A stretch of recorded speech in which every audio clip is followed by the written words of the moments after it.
요 요드는 사실 저희가 더블 X 들어있기는 하지만 양이 극히 많지 않기 때문에 네. 그렇게 우리가 관심 있게 다뤄본 적이 없었거든요. 그런데 우리가 저지난달에 그 위건강을 공부한 적이 있었어요. 네. 그 위건강을 공부하면서 위건강의 가장 핵심은 위산 저하다. 그러니까 위에서 위산이 적게 나오는 것이 가장 큰 문제라고 말씀드렸어요. 네. 사람들이 이제 속이 쓰리니까 위산 과다라고 그러지만 결코 위산 과다가 아니고 대부분의 경우 스트레스가 많아도 이제 위의 활동량이 줄어들고 그리고 호르몬이라든지 이런 분비가 적어지기 때문에 위산 저하에서 염증과 궤양 이런 것들이 생길 때는 그럴 때는 산이 조금만 나와도 이제 쓰리게 되는 거죠. 네. 그래서 그 위산 저하를 치유할 수 있는 가장 좋은 방법은 뭐냐면 위액이 잘 나오게, 위산이 잘 나오게 하는 건데 네. 그때 제가 솔루션으로 말씀드린 게 요드, 음. 그리고 아연, 네. 그리고 비타민 B1, 그리고 소금 이거였었어요. 그런데 뭐라고 말씀드렸냐면 요드가 그 분비의 여왕이다. 그러니까 모든 우리들의 호르몬이라든지 눈물이라든지 침샘이라든지 피부라든지 모든 분비에서 가장 영향력을 이제 끼치는 거가 바로 이제 요드거든요. 그러니까 네. 피부가 건조하신 분, 안구 건조증 음. 또는 입에 이제 침이 없어서 혀가 마르시는 분, 네. 이런 분들도 어쩌면 이제 요드에 관련된 문제일 수도 있고, 음. 그다음에 이제 뭐 이제 그 호르몬 분비에 관련해서는 갑상선, 유방암, 그다음에 난소, 전립선 뭐 이런 것들도 전부 사실은 요드와 관련이 있는 거죠. 네. 그런데 이제 그래서 요드를 조금씩 공부하다 보니까 요드에 대해서 우리가 굉장히 많은 우리뿐만 아니고 전문적인 의사 선생님들도 이제 오해하고 계신 게 있더라고요. 네. 요드를 많이 섭취하면 오히려 그것 때문에 갑상선 질환이 생길지 모른다. 음. 생길 거다. 그래서 이제 요드 섭취량이 극히 작아요. 그래서 평소에요? 이제 뭐 우리가 보통 예를 들면 최소 섭취량으로 이렇게 정해진 이런 아, 것들이 네네. 되게 적은 거죠. 네.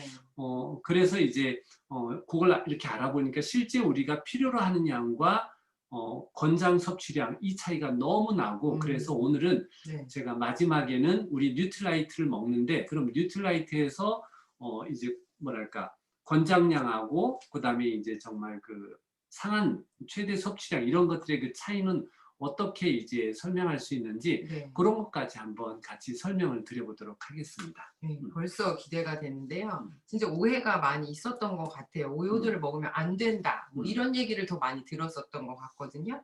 그러면 어떤 오해가 있는 건가요, 구체적으로?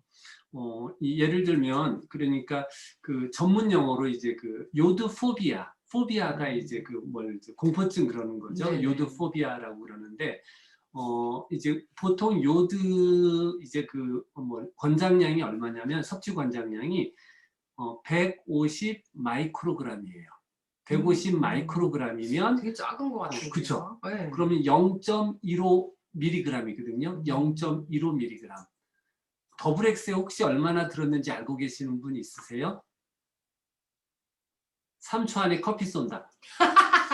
제가 하나, 빨리 찾아보세요. 자, 둘, 손 셋. 들고, 손 들고. 아유, 늦었습니다. 네, 끝났네요. 75 마이크로그램이에요. 하루에 더블 X를 통해서 섭취할 수 있는 그 요드가 75 마이크로그램인데 제가 생각해 봤어요. 왜 이렇게 적을까 생각을 해봤더니 아마 우리는 미역, 다시마, 김 이런 것들을 많이 먹는 삼면이 바다이기 때문에 아마 그런 조건으로 평소에 요드 섭취량이 많아서 네. 뉴트라이트 더블 X에는 오히려 요드 섭취량이 실제 권장 섭취량보다도 최소 섭취량보다도 오히려 더 작은 음. 75 마이크로그램이 아닌가 이렇게 생각이 들고요. 네. 그래서 이제 예를 들면 요드를 많이 먹으면 사람들이 갑상선 질환의 위험이 있다라고 네. 하는 그런 얘기를 쭉 한 거예요. 그런데 재미난 게 뭐냐면 그 일본 사람 같은 경우는 3년이 바다고 우리가 아는 것처럼 전체가 아무래도 바다고. 그죠. 좀 3일 섬. 전체. 예. 그러니까 정말 뭐 생선도 그렇고 해조류도 그렇고 가장 많이 먹는 사람들이잖아요. 그렇죠, 그렇죠. 그래서 보통 이제 하루에 평균적으로 4mg에서 14mg을 먹는데요. 일본 사람들. 일본 사람들이 4mg, 14mg. 그런데 아까 권장량은 얼마였죠? 0.15mg에서 최대 섭취량이 상한 섭취량이 얼마냐면 3mg이에요. 그러니까 WHO에서 정해놓은 거에는 3mg을 넘으면 안 된다 그러는데 네. 일본 사람들은 4mg에서 14mg을 먹는데 놀랍게도 일본 사람들은 호르몬과 관련된 암에서 가장 암에 걸리지 않는 나라 사람들이에요. 이건 너무 역설이잖아요. 그쵸, 그죠? 많이 그쵸. 먹지 말라는데 오히려 많이 많이 먹는 먹으니까. 사람들이 갑사선을 비롯해가지고 호르몬 네. 관련 질병들이 걸리지 않으니까.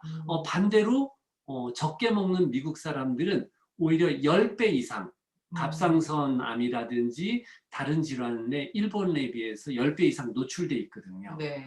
그러니까 그런 면에서 우리가 이거는 뭔가 이제 좀 잘못돼 있다 이렇게 얘기할 수 있고, 그다음에 저희들 같은 경우 네. 예를 들면 저 같은 경우 미역국 정말 좋아하거든요. 그럼 저도요. 보통 그래. 그러니까 이제 저는 국물보다도 그 미역을 좋아해요. 그래서 한 그릇 먹고 또 더 달라 그럴 때는 건더기만 주세요. 막 이러면서 이제 그 미역국을 먹는데 네. 보통 한 번 미역국을 먹을 때 그게 250ml. 그러니까 뭐 미역국 하나겠죠. 그릇이. 거기에 2mg이 들어있대요. 요오드가요? 요오드가 근데 건더기를 많이 넣으면 더 들어가겠죠. 들어가는 거죠? 그러면 이제 그런데 제가 보통 2그릇 먹으면 벌써 4mg이잖아요. 네. 근데 저희 집에 미역국 끓여 놓으면 저는 3끼를 다 먹을 수 있는 사람이거든요. 이렇게 끓이잖아요, 원래. 이렇게. 그러면 뭐 맛있죠. 2끼만 먹는다 그래도 8mg인데 그럼 네. 아까 최대 섭취량이 3mg이니까 네. 훨씬 더 넘어서는 거잖아요. 벌써 그러니까 뭔 일이 났어야 되는데. 그쵸. 네. 그러니까 이제 실제 그 권장 섭취량과 네. 우리가 먹는 양 그리고 실제 건강에 필요로 한 양들이 어떤 차이가 있는 게 아닌가. 이제 그 부분에서 이제 저희가 한번 좀 더 잘 알아보도록 하겠습니다. 그 저번에 위 공부할 때처럼 위산과다가 더 위험했다고 하는 거랑 지금 같은 맥락인 것 같은데, 그게 좀 상식이처럼 이렇게 생각하고 있었거든요. 요오드도 마찬가지로. 그렇죠. 근데 왜 그렇게 오해가 깊게 이렇게 음. 상식처럼 그런 오해가 생겼나요? 제가 지금 말씀드리는 건 이제 제가 마구 말씀드리는 게 아니고 요체 이제 좀 가까이 좀 보여주세요. 여기. 네. 뭐 닥터 진호라고 유튜브에 가장 제가 많이 보는 사람 중에 하나인데 이분이 쓴 거고, 요것도 요 책 이렇게 요드로 가까이, 유방암을 치료한다 이런 거. 그러니까 요 책에 이제 우리나라에서 처음으로 요드를 제대로 이해하고 공부하고, 그리고 우리나라에서는 요드를 제대로 만들 수가 없대요. 그래서 외국에서 이제 들여오고 또 이제 제약회사하고 얘기를 해가지고 요들을 제대로 만들어내고 이런 일들을 이제 하신 분이니까 아마 네. 우리나라에서는 최고의 권위자인 것 같아요. 얼마나 되셨어요? 이분이 그런 거를 연구하신 지가? 원래 내과 의사 선생님이고 아버지하고 같이 아버지 병원에서 있다가 네. 이제 너무 재미가 없더래요. 의사 선생님 하는 게 이게 뭐 정말 사람들이 낫지도 않고 막 그러니까 네. 그래 음악 활동을 엄청나게 하셨대요. 그러다가 우연히 이제 기능의학을 만나가지고 기능의학 쪽으로 하면서 네. 이게 정말 이제 사람을 치유할 수 있고 그런 것 같다 그러면서 아마 15년, 20년 가까이 그렇게 되신 것 같아요. 2000년 이후네요. 그렇죠. 우리나라에 21세기에 들어와서. 맞아요. 얼마 안 됐네요. 그런데 이제 아까 얘기한 대로 이제 그 오해가 생긴 그 근원에는 원래 이제 이분이 이 책에서 제가 이 책을 보여드린 이유가 뭐냐면 역사적으로 이 뭐죠 요드가 네. 뭐 보면은 뭐 칠레 같은 데서는 기원전 15,000년 전 그리고 중국에서는 뭐 7,000몇 년 전 이래가지고 세계 어느 특정한 나라가 아니고 세계 곳곳에서 네. 아까 얘기한 대로 기원전 15,000년부터 거의 현대까지 네. 이 요드로 굉장히 많은 질병들을 치료했다는 거예요. 그래서 이렇게 단일 영양소로 많은 질병을 치료할 수 있는 게 참 드문데 예를 들면 그 고흐가 네. 그 화가 고흐가 이제 매독에 걸렸었다고 그러더라고요. 음. 근데 그도 이제 요드로 치료를 하고 네. 또 동생이 또 옛날에 유럽에서는 굉장히 많이 걸렸대요. 음. 뭐 절반인가가 뭐 걸렸다고 그러니까 그래서 이제 그것도 치료하고 그다음에 이제 그 2차 세계대전까지 항생제가 제대로 개발되기 전까지 병사들은 이 요드를 병에 들고 가가지고 상처를 그 세균을 죽이는 그런 일들을 했대요. 그래서 이제 세균을 죽이는 일이라든지 그런 일들에 계속 많이 쓰여왔던 거예요. 그리고 재미난 게 뭐냐면 미국의 이제 사우스 캐롤라이나 주에서는 예전에 어떻게 했냐면 그 차 번호판 있죠. 네. 거기에다가 이제 미국은 아마 마음대로 쓸 수 있나 봐요. 그래서 음. 사우스 캐롤라이나 스테이트라고 적은 게 아니고 아이오다인 스테이트. 그다음에 아이오다인이 요드, 요드. 예, 예, 네. 맞아요. 그다음에 아이오다인 프로덕트 스테이트. 네. 이렇게 얘기하면서 줄을 이렇게 다른 사람들에게 소개할 만큼 그 요드가 자기네들이 생산한 어떤 그 생산물에 요드가 아. 많다라는 걸 자랑할 만큼 요드는 정말 그 많은 사람들이 이용했는데 어느 정도였냐면 사람들이 너무 요드를 먹어가지고 얼굴이 비올렛이 무슨 색깔이에요? 보라색? 보라색. 바이올렛. 이게 이제 요드를 태우면 아마 그런 색깔이 나오나 봐요. 왜 우리 그 뭐죠? 귤 같은 거 많이 먹고 뭐 이제 그 비타민 A 많이 먹으면 손이 좀 노래지는 것 같고 막 그런 것처럼 네. 그 얼굴이 비올렛 색깔로 보일 만큼 사람들이 그렇게 요드를 많이 먹었대요. 음. 그런데 이제 우연히 1948년에 미국의 장 울프와 이스라엘 카이코프 이런 건 문제 내기 너무 어렵죠. 저는 이런 문제 안 내죠. 지금 적고 계시는 것 같은데 장 울프와 이스라엘 카이코프라는 사람이 쥐를 가지고 네. 요드를 고용량으로 넣어서 실험을 했는데 네. 갑상선 기능이 떨어지는 것 같다고 얘기를 했대요. 같다고? 같다고. 그러니까 여기서 뭐라고 했냐면 추정이래요. 어. 정말 제대로 된 실험이 아니고 네. 추정했고 그다음에 이제 혈액 속에 그렇게 먹여서 갑상선이 이제 요드가 얼마나 있는지 그것도 측정하지도 않았고 그리고 쥐에 그렇게 적용한 걸 사람에다 적용해 가지고 그래서 이제 갑상선 요드를 먹으면 갑상선이 좋아지지 않는다라는 게 이제 1948년에 얘기되고 그걸 묘하게 1964년에 다시 논문으로 게재를 했대요. 똑같은 사람이요? 같은 내용을. 같은 내용을? 네네네. 그런데 그때가 언제냐면 이제 요드로 갑상선을 치료하지 않고 갑상선 호르몬제가 나왔어. 나오기 시작하는 거하고 이제 이게 제약회사에서요? 맞아 들어가는 거예요. 제약회사에서? 그러니까 모르죠. 그거는 모르죠. 그러고 나서 1980년부터 네. 이제 그 요드의 권장 섭취량은 아까 얘기한 대로 0.15 밀리그램이다. 라고 1980년 정해놓은 게 지금 40년이 지났는데도 계속 그대로. 우리는 그 얘기를 하고 있는 거죠. 그런데 예를 들면 갑상선 기능 항진증으로 네네. 우리가 이제 그 요드 방사선 요드로 치료를 하잖아요. 네. 그런 경우는 오히려 갑상선에 있는 세포들이 파괴될 수 있기 때문에 사실은 좋은 치료법이 아니라는 거죠. 네. 그리고 예를 들면 이 호르몬제 같은 경우는 오히려 그 우리 몸에 있는 요드를 감소시켜 가지고 유방암을 발병하게 할 수 있는 가능성이 있대요. 그러니까 오히려 이제 그 뭐랄까 이 호르몬제가 더 안 좋은 이제 네. 그런 결과를 낼 수도 있다는 것들이 이제 많은 이제 연구 결과를 통해서 네. 나왔다고 그러는데 그런 역사 속에서 아까 얘기한 대로 그 뒤로 이제 많은 논문들이 아까 1948년에 그 결과가 제대로 된 결과가 아니라는 공격도 많이 있었고 네. 반대로 그러면 요드를 먹어서 정말 해가 된다라는 그런 논문이나 이런 것들이 많지 않은데도 그거는 그냥 굳어진 거예요.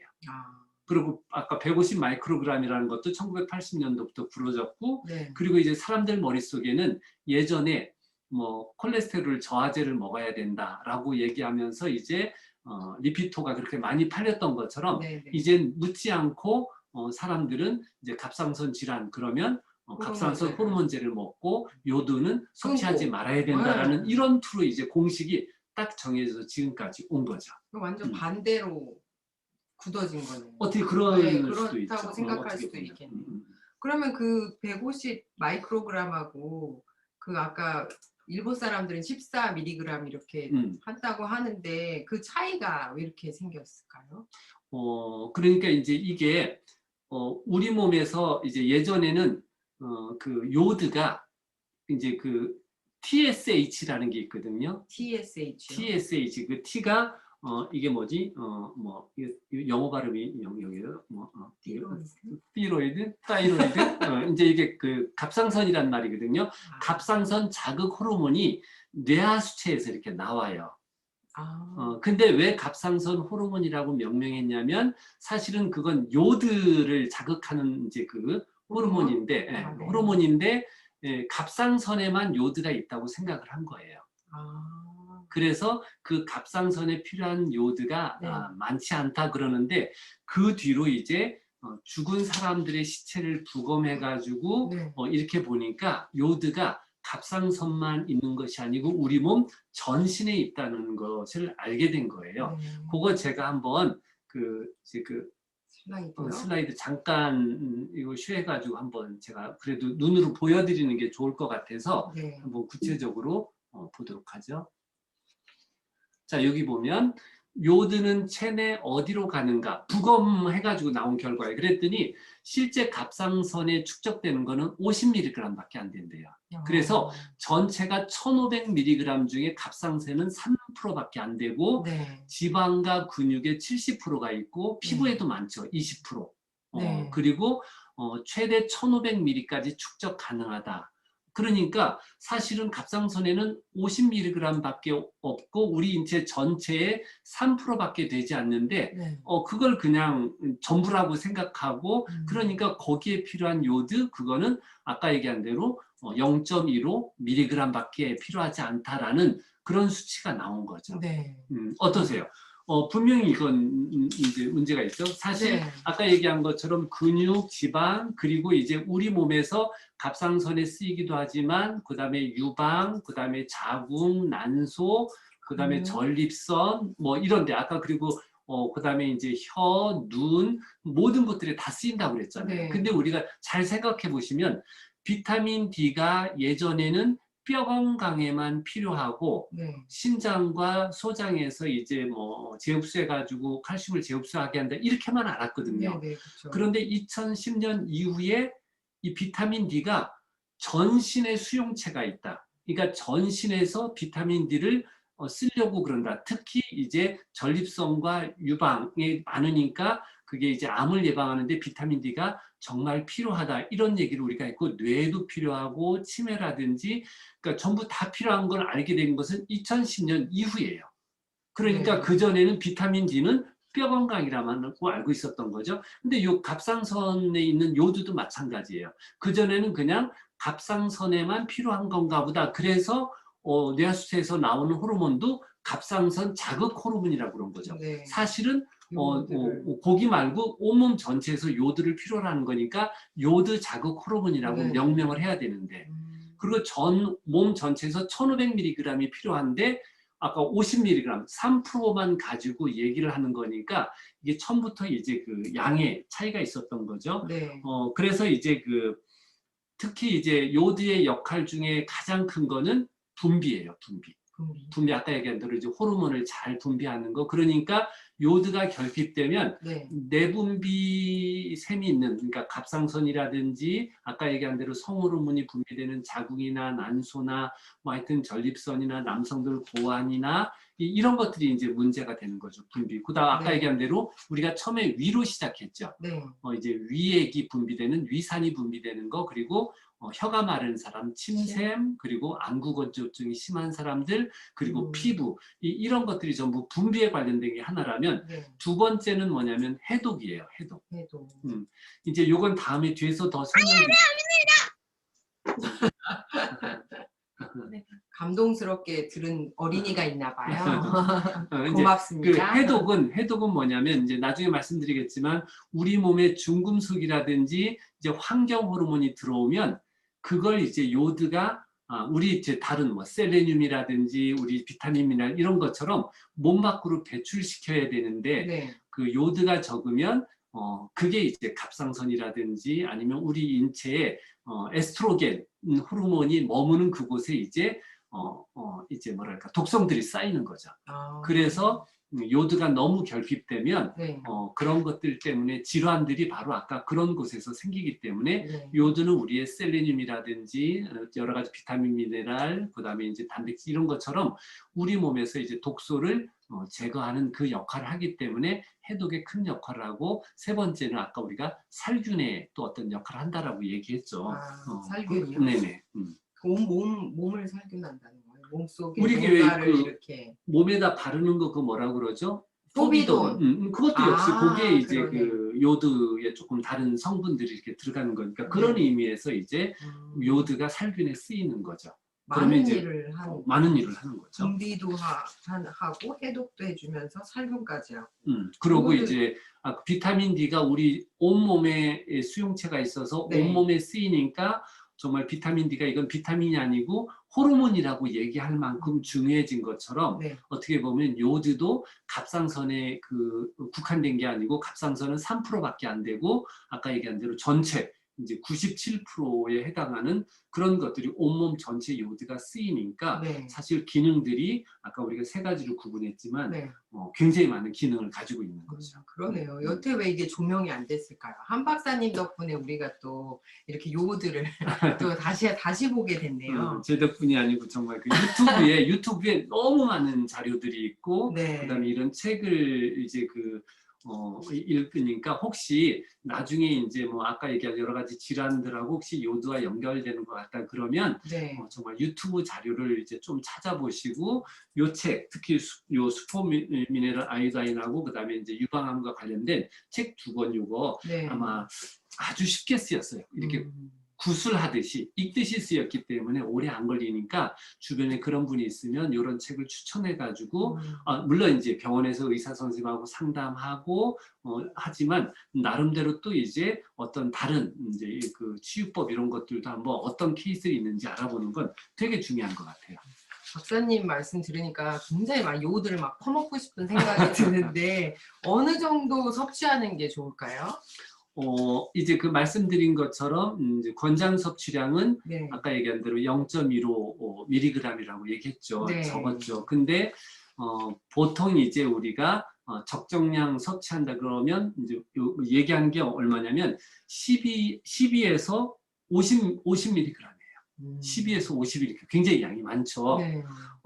그런데 우리 그 최대 섭취량이 아까 3mg이었거든요. 네. 그러니까 이제 개인들이 구입해가지고 먹는 거 용량을 보면 한 알이 3mg 정도예요.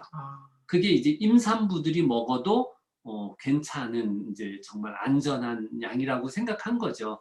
근데 사실 근데 얘기한 대로 이제 뭐 12mg에서 50mg까지 먹어도 네. 이제 그게 된다. 우리 몸 전체 장기에서 필요로 하니까.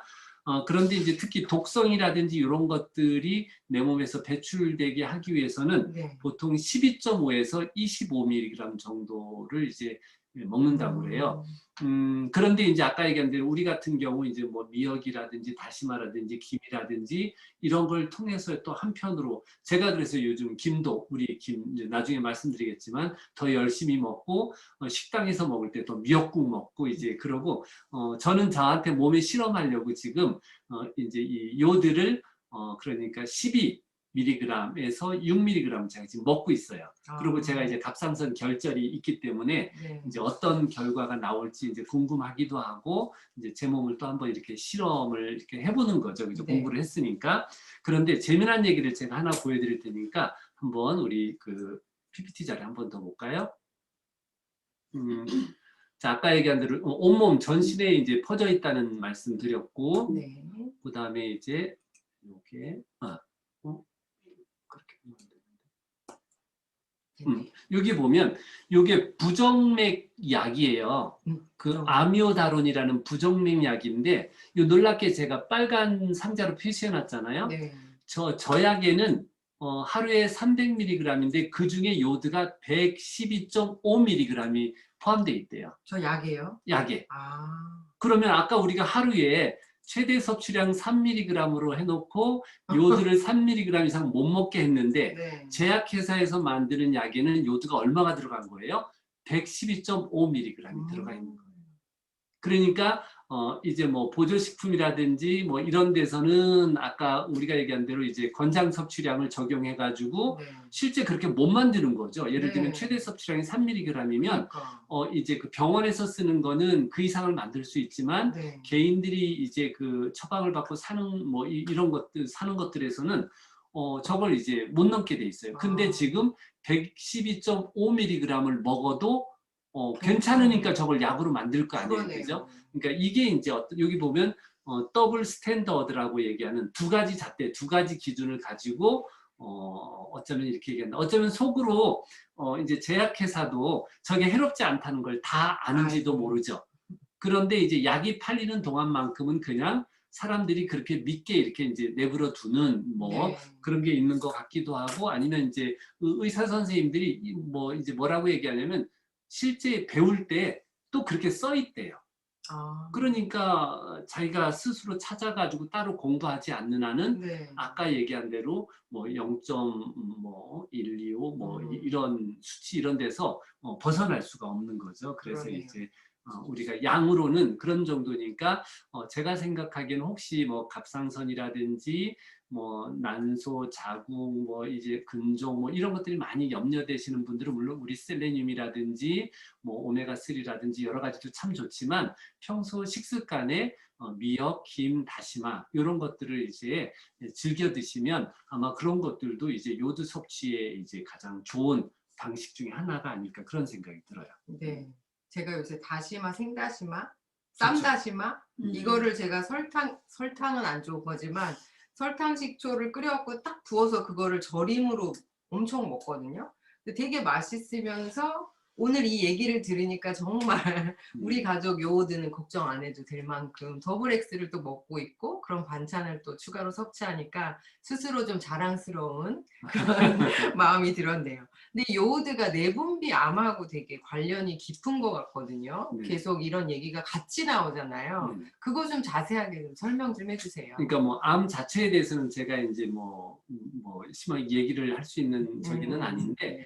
이제 독소라는 개념, 그러니까 환경 독소라든지 네. 환경 호르몬 이런 것들이 이제 우리 인체에 들어오면 호르몬 흉내를 내는 거죠, 그죠? 네, 네, 그렇죠. 에스트로겐 흉내를 내서 그 에스트로겐이 또 좋은 에스트로겐 또 안 좋은 에스트로겐일 때 그 안 좋은 에스트로겐 흉내를 내 가지고 이제 우리 몸에 예를 들면 유방암이라든지 여러 가지 이제 안 좋은 질환들을 만드는 걸 우리가 알고 있잖아요. 네. 근데 전에 이제 이춘기 소장님이 얘기하실 때 뭐라고 그랬냐면 갑상선 이제 그 호르몬은 요드 4개로 이게 이제 그 T4라고 얘기하는데 네. T가 아까 얘기한 대로 뭐 띠우, 사이로이드 이제 TH. 갑상선 이제 T4인데 그 중에 그 이제 I 하나를 빼고 거기에 F 불소가 이제 딱 들어온다는 거예요. 그러니까 이제 특히 요드와 불소와 브롬, 염소 요걸 할로겐족이라고 그러거든요. 네. 그러니까 이제 우리 원소 주기에서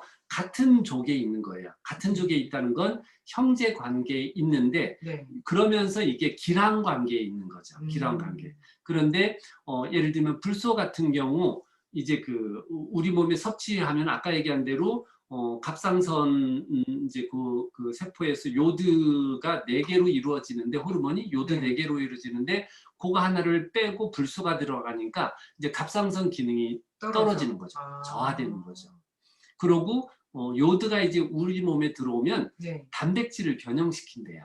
어떻게 어떤 나쁜 걸로요?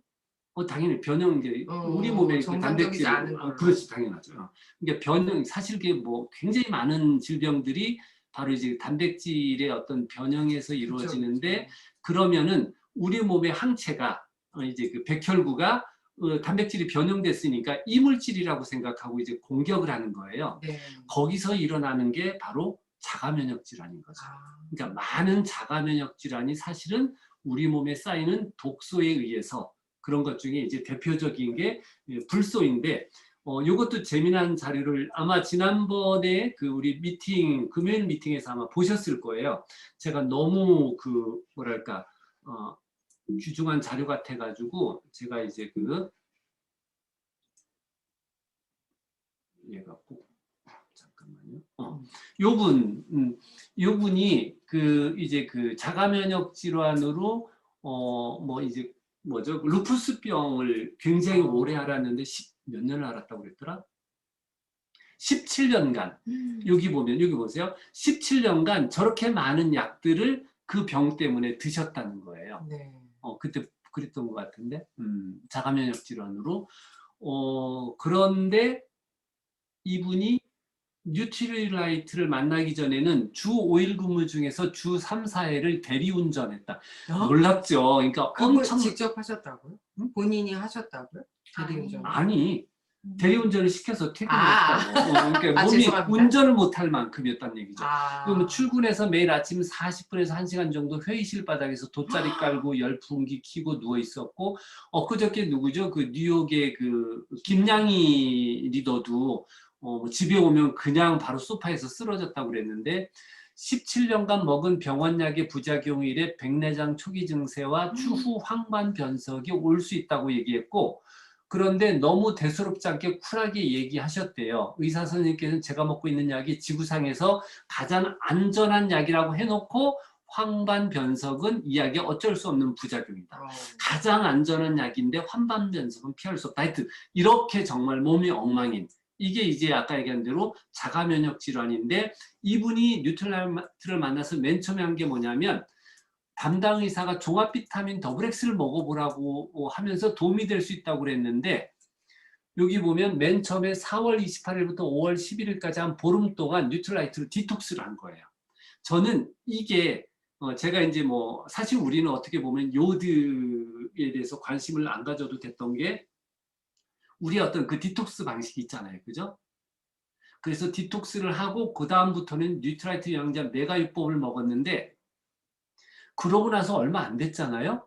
석 달 후에 현재까지 병원 처방약 일체를 먹지 않는데, 제가 이 부분에 놀란 거예요. 아까 8개의 약이 있었는데 그 뒤로 일체 약을 먹고 저렇게 1년에 2번씩 8번 검사했는데 모든 게 정상으로 나왔대요. 제가 이 자료 그 완전히 본인 경험담이니까 한번 제가 이제 꼭 나누고 싶었는데, 그러니까 때로 우리가 어떤 질병에 대해서 정말 다양한 정보를 얻을 필요가 있다. 그러니까 의사 선생님하고 상담하고 뭐 피검사를 하고 여러 가지 방식으로 질병에 대해 알고, 그리고 병원에서 제시하는 어떤 치료 요법에 대해서 생각하고. 근데 그것만이 아니고 제가 늘 건강 강의할 때 말씀드리는 게 뭐냐면, 우리는 의료 서비스에 대해서 까다로운 소비자가 돼야 된다. 네. 왜 백화점이나 음식이나 이런 데 가면 그렇게 까다롭게 굴면서 병원에 가면 초등학생처럼 그냥 고분고분 모든 걸 시키는 대로 하느냐. 의료도 서비스이기 때문에 네. 분명히 우리가 나름대로 지식을 갖고 내 몸을 내가 지킨다는 생각으로 이제 접근을 하면 병원도 훨씬 더 우리들에게 큰 유익함으로 네. 저는 다가올 수 있다고 생각을 하거든요. 네. 그런 의미에서 이제 제가 불소 이제 그런 할로겐 독소를 말씀드렸고, 그다음에 브롬이라는 게 있죠. 브롬. 네. 이 브롬이 이제 이제 요드와 형제 관계라고 그랬잖아요. 네. 그럼 우리가 이제 요드가 이렇게 세포에 들어가려면 우리가 늘 그런 것처럼 수용체하고 딱 결합해서 들어간다고 그랬는데, 네. 그 요드가 수용체에 들어갈 걸 브롬이 수용체에 결합한대요. 아, 그래서 브롬이 들어가 버리는 거예요. 네. 그러니까 우리 몸에 브롬이 많으면 이제 세포 안에 요드가 수용체에 브롬이 들어가고 요드는 이제 그냥 못 배출이 들어가는 되는 거죠. 거죠. 그러니까 그러면 이런 것들이 우리 몸에서 아까 얘기한 대로 여러 가지 질환들, 가장 크게는 이제 암 같은 걸 이렇게 일으키게 되는데, 이게 이제 맨 처음에는 그게 갑상선으로 시작될 수 있지만 네. 유방, 자궁, 난소, 전립선, 고환 이런 모든 것들, 그리고 유방암까지. 그래서 유방의 섬유낭종 질환이라는 게 있대요. 네. 그게 아마 이제 뭐 혹이 좀 더 커지는 건가 보죠. 근데 왜냐하면 그게 이제 요드를 더 섭취하려고 네. 세포가 막 분열을 하는 거래요. 아, 그래서 커지는 거라고 그러니까. 요드가 부족해서 그런 거예요. 그렇죠. 부족하니까 그걸 더 이제 막 더 먹으려고. 그렇게 해서 생긴다고 그러고, 미국 같은 경우는 원래 빵에다가 요드를 넣어가지고 이제 숙성을 시켰었대요. 근데 어느 순간에 가능한가 그게 보죠. 그렇게 되고, 신기하네. 근데 이제 브롬으로 이제 그걸 하기 시작했는데 네. 아직까지 그렇게 하고 있대요. 아, 그러니까 매일매일 브롬을 먹는 거죠. 엄청난 거죠. 아까 일본의 거의 대부분의 질환의 10배인 것을 네. 뭐 전부 요드 탓으로만 돌릴 수는 없지만 네. 아까 얘기한 호르몬계라든지 갑상선이라든지 이런 것들을 봤을 때 아마 이것도 하나의 원인일지 그렇겠네요. 모른다라고 얘기하고, 근데 우리나라 밀가루는 브롬을 첨가하지 않는데요. 아, 그래. 그럼 요드는 다행. 들어가나요? 요드는 그건 아, 잘 모르겠는데. 괜히 물어봤네. 죄송합니다. 그 이제 제빵을 잘하시는 우리 여성 리더들한테 물어봐야 될 것 같은데. 네. 근데 조심해야 되는 게 뭐냐면 미국에서 수입해온 과자라든지 파스타라든지 이런 것들에는 아까 얘기한 대로 이제 브롬이 들어가 있을 가능성이 크다는 거예요. 그러니까 미제 밀가루로 만든 모든 그렇죠. 거는 좋지 않다. 시리얼도 시리얼도. 그 미제는 뉴트리라이트만 괜찮다. 뭐 꼭 그건 그렇게 아니고. 얘기할 수는 없지만 그래도 이제 많은 경우 네. 그렇다고 얘기할 수 있고, 그래서 정리를 하면 아까 얘기한 대로 이제 요드도 우리가 이제 비타민 미네랄이 해독에 정말 필요하다는 걸 디톡스를 통해서 배웠거든요. 네. 그리고 단백질, 그리고 비타민 C, 식이섬유 이런 것들이 중금속 이런 것들을 끄집어낸다고 이제 말씀을 드렸는데 네. 요드의 가장 큰 역할 중에 하나가 바로 해독이다. 그래서 아까 얘기한 대로 요드를 충분히 먹어야 브롬, 불소, 염소 이런 것들이 우리 몸에 축적이 되지 않기 때문에 나을 수 있고, 반대로 요드 섭취량이 점점 줄어들면 그런 것들이 우리 몸에 쌓이니까 반대로 아까 뭐라고 그랬죠? 갑상선 호르몬제를 먹으면 요드가 감소되기 때문에 유방암의 위험이 있다는 거지, 방금 전에 말씀드린 그런 기전 때문이라고 얘기할 수 있을 것 같아요. 갑상선 그 약을 먹으면 요드가 부족해지기 때문에 섬유종 그 가슴에서 요드를 더 많이 섭취하려고 그게 늘어나서 섬유종이 생기고 뭐 하여튼 그렇게 되는 그런 거죠? 통증도 많이 생긴다고 그러더라고요. 어. 그러고 아까 얘기한 대로 이제 세포 안에 뭐 브롬이라든지 이런 것들이 이제 들어가니까 네. 그런 것들이 이제 암을 일으킬 수 있는 이제 요소가 되는 거죠. 그럼 요드를 좀 많이 먹고 싶은데 이 섭취하는 방법은 어떤 게 있을까요? 그러니까 제일 좋은 방법은 그런 것 같아요. 일본 사람처럼 우리 옛날 습관처럼 미역, 다시마, 김 이런 것들을 많이 먹는 거죠. 제가 네. 그래가지고 오늘 저녁도 이제 우리 김 뭐죠? 초사리 김을 먹고 이제 계속 그러고 싶은 이유가 뭐냐면, 이제 중요한 게 우리나라 사람 같은 경우 70% 정도가 요드가 부족하대요. 아, 꽤 근데 많이 사실은 부족하네요. 그죠. 사실은 삼면이 바다고 여러 가지 여건 속에서 요드를 많이 먹을 수 있는 조건이 되는데, 첫 번째는 뭐냐면 식습관이 변했대요. 사람들이 이제 그렇게 미역, 다시마 이 해조류를 먹는 것보다는 육류 이런 것들을 더 많이 먹는 그 식습관이 크다라고 그러더라고요. 네. 그러니까 가능하면 정말 그래서 생일날 미역을 이렇게 많이 먹고 그러는 게, 요드 많이 먹어서 몸이 안 좋아질 것 같은데 그러겠어요, 그죠? 근데 정말 미역, 김, 특히 김, 다시마 이런 것들을 먹으면 식이섬유도 많죠, 비타민 A도 많죠. 거기에다가 요드 섭취가 되니까 저는 아주 좋다고 생각하고요. 두 번째는 뭐냐면 이제 많이 오염이 됐대요, 바다도. 그래서 이제 아메이의 제품을 먹어야 되는 이유가 바로 거기 있는 것 같아요. 네. 정말 청정 지역에서 난 미역, 김, 다시마를 먹어야지, 그렇지 않고 또 오염된 지역에서 이제 만들어진 걸 먹으면 그 반대의 어떤 기능을 할 수 있기도 하고, 세 번째는 왜 우리나라 같은 경우 충분히 요드 섭취량이 될 것 같은데 왜 70%나 부족하냐? 세 번째는 너무 독소가 많대요. 환경 독소가. 아까 예를 들면 브롬 같은 경우는 이제 우리 TV라든지 전화기라든지 뭐 차, 시트 모든 것들 이런 것들 타지 말라고 이렇게 섞는 게 브롬이래요.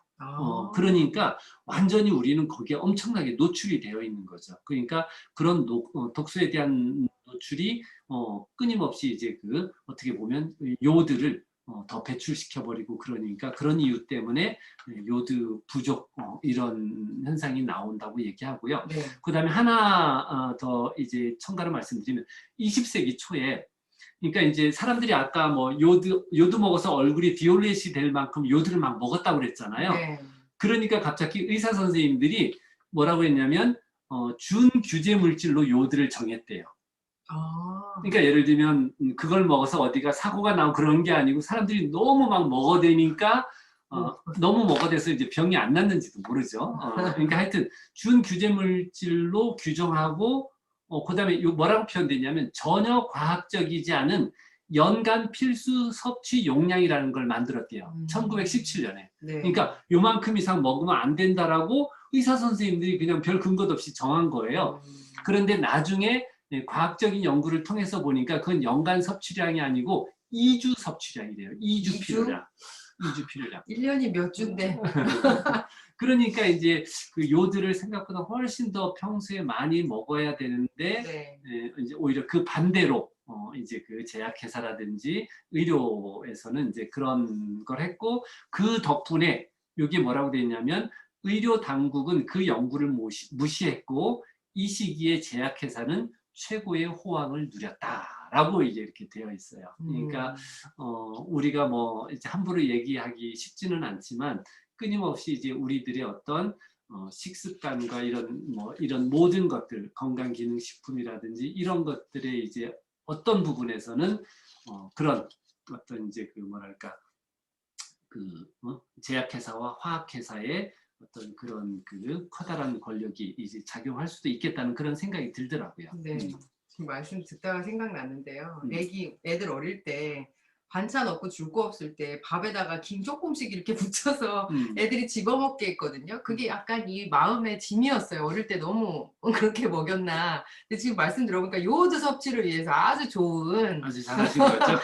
잘한 거기 때문에 그 죄책감이 굉장히 없어졌습니다. 음. 우리 딸 자랑스럽습니다. 엄마, 그러면 네. 엄마가 자랑스럽다. 아, 그런가요? 아, 그러네요. 내가 자랑스러운 거고 젊은 엄마들 다 자랑스러워 하시면 좋겠습니다. 그러면 우리가 섭취하는 비타민, 미네랄 경우는 이 필요량을 충족하고 있는 건지 그 섭취량이 어떻게 적정량이 제대로 지켜지고 있는 건지 어떤가요? 그러니까 지금 제가 이제 제일 말씀드리고 싶었던 것은 요드의 권장 섭취량과 네. 실제 우리 몸이 필요로 하는 것의 차이가 너무 큰 거죠. 그렇죠. 현실적이지 않은 거죠. 네. 그리고 그것 때문에 생길 수 있는 많은 질병들의 가능성도 있는데, 그러면 우리가 먹고 있는 이제 그 많은 이제 그 영양소들은 거기에서 권장 섭취량은 어떤 의미가 있는지 언젠가 한번 이걸 같이 말씀드리고 싶었는데, 제가 생각하고 있는 엊그저께 왜 최아람 리더님이 그 뭐죠? 에일라이브에서 네. 그 보셨다고 네, 했잖아요. 네, 있어요. 제가 안 그래도 그걸 또 참고를 해가지고 했는데 네. 한번 간단하게 이걸로 이제 오늘 우리 강의를 한번 정리해 볼까요? 반대로 막 넘어갔네요. 네, 맞아요. 여기 보면 여기 보면 저기 이제 RDA라고 되어 있잖아요. 네. Recommended Daily Allowance. 그래서 이게 이제 권장 섭취량인데, 권장 섭취량 이제 그 권장 섭취량은 다시 말로 하면, 다른 말로 하면 최소 섭취량이에요. 최소. 요 정도는 정말 먹어야 된다. 왜냐하면 우리 몸이 요 정도도 먹지 않으면 흔히 얘기하는 대로 야맹증, 뭐 각기병, 여러 가지 이제 그 비타민이 부족해서 걸리는 병들이 있죠. 그런 걸 걸리니까 좀 이따 나올 거예요. 권장 섭취량은 뭐다? 최소 섭취량을 말하고, 그다음에 ODI는 최적 섭취량이에요. 가장 적당하게 먹는 건데, 근데 대부분 저거는 이제 최소 섭취량하고 네. 저기 보면 ULS 상한 섭취량, 네. 어퍼 리미트하고 그 사이를 보통 그냥 최적 섭취량이라고 얘기를 한대요. 네. 그러면 이제 근데 우리는 계속 어디에 얽매여 있어요? 권장 섭취량인 최소 섭취량에 보통 우리가 얽매여서 더 먹어도 돼? 뭐 내가 먹으라 그러면 그러니까, 막 이렇게 얘기를 하잖아요. 한번 볼까요? 자, 여기 보세요.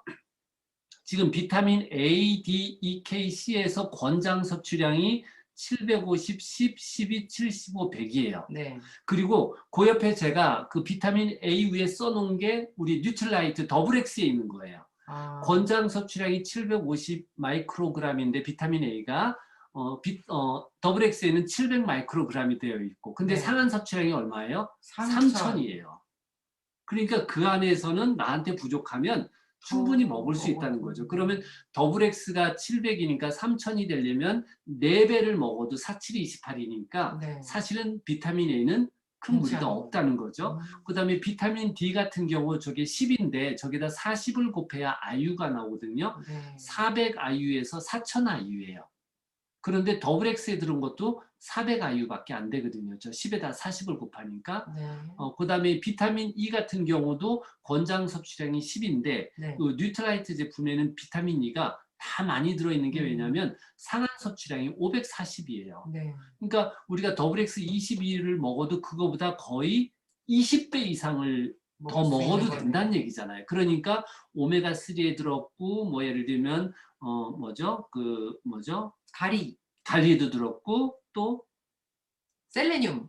파셀레늄이에도 들었고 그죠? 이렇게 다 들어도 사실은 상한 섭취량을 넘지 않으니까 가능하고 비타민 K도 그렇고 네. 그다음에 오른쪽에 보면 비타민 B1, B2, B3, B6인데 비타민 B1, B2는 상한 섭취량이 없어요. 그럼 많이 먹어도 되는 거예요? 그렇죠. 필요에 따라서. 그다음에 비타민 B3는 여기 보면 나이아신인데 네. 요거는 이제 그게 두 가지로 이렇게 나눠지거든요. 니코틴아미드하고 니코틴산으로 나눠지는데 니코틴산은 35mg이에요. 그래서 더블엑스는 30mg이 들어있고 니코틴아미드는 1000mg까지 먹을 수 있고 이렇게 되어 있어요. 네. 그러니까 그래서 권장 섭취량은 뭐다? 밑에 보면은 최소 섭취량이다. 그러니까 그것 이상을 먹어야 되는 거니까 네. 우리가 이제 더블 X에 있는 양은 거의 다 대부분 최소 섭취량의 기준을 맞춰져 있기 때문에 네. 우리가 뭐 메가로 먹는다, 2배로 먹는다. 그래서 우리 몸에 이상이 생길 일은 전혀 없는 거죠. 전혀 없네요. 더 먹으면 더 좋으면 좋았지 네. 그럴 일이 없는 거고. 자, 여기 제가 비타민 D를 들었거든요. 아까 보면 왼쪽에는 미리그램으로 표시했지 마이크로그램으로 그래 10마이크로그램, 100마이크로그램이고 오른쪽은 이제 우리가 보통 쓰는 IU로 표시했어요. 그러면 최소 권장량이 400 IU인데 보통 여기 보면 600 IU로 되어 있죠, 그죠? 네. 그리고 오른쪽에 보면 일일 최다량 4000 IU라고 되어 있어요. 독감 유행시는 최대량을 섭취하여 혈액중 농도를 충분히 유지시킨다. 네. 그러니까 비타민 D가 우리 혈중에 30에서 60 나노그램 퍼 밀리리터가 되려면 네. 그래서 독감이나 저런 것들을 이겨내려면 네. 그러면 4000 IU 그래서 제가 늘 4000에서 5000 IU를 드시라고 얘기하는 게 그런 거고요. 네. 그다음에 예를 들면 사실은 오른쪽에 보면 비타민 D가 결핍 위험인자 진인자 네. 그래가지고 예를 들면 정말 그 감염됐거나 하여튼 조사해 봤더니 뭐 15 나노그램 밑이다. 네. 그런 사람들은 10,000 IU까지 먹으라는 얘기거든요. 아. 실제 책에도 9,000 IU 이렇게 나와요. 네. 그러니까 우리가 얘기하는 이런 그 섭취량 이런 것들이 그렇게 이제 그 과도한 게 아니다라고 하는 걸 이제 알고 계시면 좋을 것 같고 네. 아마 또 이게 이렇게 여기 보면 이제 이 나이아신에서 이제 그 니코틴산 같은 경우 아까 35mg인데 이 오른쪽에 보면 여러 가지 다른 회사들 제품들이 일일 섭취량이 늘었어요. 그래가지고 전부 판매 중단 회수를 당한 거거든요. 아. 그러니까 어떻게 보면 사실은 이제 우리 몸에 더 필요할 수도 있는데 저런 상한선이 정해져 있기 때문에 네. 우리들이 섭취할 수 있는 양이 사실은 법적으로 굉장히 제어받고 있는 걸 우리가 알 수 있고 그다음에 여기 보면 RDA는 아까 얘기한 대로 권장 섭취량이에요. 네. 그리고 가운데 있는 거는 이거 옵티멀 데일리 인테이크 그래서 이제 최적 섭취량. 그리고 오른쪽은 요거는 뭐냐면 치료할 만큼의 어떤 섭취량으로 이렇게 따져 있거든요. 네. 그러니까 실제 이렇게 비교해 보면 양 차이가 예를 들면 마그네슘 같은 경우는 보면은 400이라고 되어 있지만 거의 1000IU까지 1000mg까지 이제 먹을 수 있게 돼 있고 네. 그러니까 좀 다른 셀레늄 같은 경우 55인데 네. 최적이 한 200 이제 그 마이크로그램이라면 400 마이크로그램. 예를 들면 더블 X에 들어있는 게 50 마이크로그램이고 네. 그다음에 파셀레늄에 들어있는 게 50 마이크로그램이거든요. 그 두 개를 먹어봐야 100 마이크로그램이에요. 근데 책에 나온 거는 유방암이라든지 이런 것들을 미리 피하고 싶으면, 그러니까 해독을 잘 하고 싶으면 200 마이크로그램 정도의 셀레늄은 먹어야 된다라고 얘기하고, 그다음에 실제 몸에 좀 어떤 질환이 있는 사람들은 400 마이크로그램까지를 이제 권장하고 있는 거죠. 네. 그래서 이렇게 우리가 얘기를 이제 할 수가 있을 것 같아요. 그래 우리가 평소에 이제 특히 이제 소비자들이 권장 섭취량을 이제 얘기하고 네. 다른 것들도 다 마찬가지고 그러면 이거 너무 많이 먹는 거 아니야 부작용이 있는 거 아니야 맞아요. 그런데 지금 보면은 뭐 그 최소하고 최대의 그 어떤 사이의 폭이 너무 크기 때문에 네. 사실은 뭐 늘 부족하죠. 그러니까 음식도 잘 먹어야 돼요. 더군다나 거기에다가 가공식품이라든지 아니면 뭐 영양소 없는 것들 막 이렇게 먹고 피자라든지 뭐 이런 거 먹고 그러면 그나마 먹은 영양소가 이제 그런 것들 또 소화시키는 대로 다 쓰이다 보면 우리 몸에 정작 필요한 기관에서 쓰일 때는 해독을 한다든지 호르몬을 만든다든지 이럴 때는 이제 쓰이지 못하니까 네. 사실은 내가 몸이 좀 피곤하다 뭐 여러 가지 이유에서 조금 안 좋다 그러면은 섭취량을 조금 더 늘리고 가장 먼저 해야 될 것은 언제나 디톡스를 먼저 하시고 네. 그리고 이제 아까 얘기한 대로 혹시 아까 말씀드린 여러 가지 그런 질환 같은 게 좀 염려되시는 분들은 의사 선생님하고 상담하고 그리고 유튜브와 이런 책들 이런 자료들을 많이 보시면서 치료의 여러 가지 피스트에 많은 도움이 됐으면 하는 생각으로 이제 오늘 요드 강의를 마치도록 하겠습니다. 네. 감사합니다. 아니, 너무 감사드려요. 요오드에 대해서 진짜 1도 몰랐었는데 오늘 깔끔하게 그냥 정리를 해주셔가지고 정말 도움 너무 많이 됐습니다. 감사드립니다. 아유, 별 말씀.